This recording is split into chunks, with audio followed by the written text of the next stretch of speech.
Story number 18. The Divided Kingdom. After many years, David died, and his son Solomon began to rule over Israel. God spoke to Solomon and asked him what he wanted most. When Solomon asked for wisdom, God was pleased and made him the wisest man in the world. Solomon learned many things and was a very wise judge. God also made him very wealthy. In Jerusalem, Solomon built the temple for which his father David had planned and gathered materials. People now worshiped God and offered sacrifices to him at the temple instead of at the tent of meeting. God came and was present in the temple, and he lived there with his people. But Solomon loved women from other countries. He disobeyed God by marrying many women, almost 1,000 of them. Many of these women came from foreign countries and brought their gods with them and continued to worship them. When Solomon was old, he also worshiped their gods. God was angry with Solomon, and as a punishment for Solomon's unfaithfulness, he promised to divide the nation of Israel into 2 kingdoms after Solomon's death. After Solomon died, his son Rehoboam became king. Rehoboam was a foolish man. All the people of the nation of Israel came together to confirm him as king.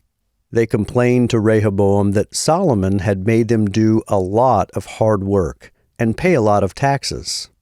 Rehoboam foolishly answered them, "You thought my father Solomon made you work hard, but I will make you work harder than he did, and I will punish you more harshly than he did."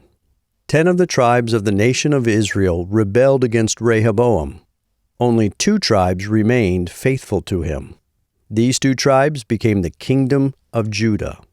The other 10 tribes of the nation of Israel that rebelled against Rehoboam appointed a man named Jeroboam to be their king. They set up their kingdom in the northern part of the land and were called the Kingdom of Israel. Jeroboam rebelled against God and caused the people to sin. He built 2 idols for his people to worship instead of worshiping God at the temple in the kingdom of Judah. The kingdoms of Judah and Israel became enemies and often fought against each other. In the new kingdom of Israel, all the kings were evil. Many of these kings were killed by other Israelites who wanted to become king in their place.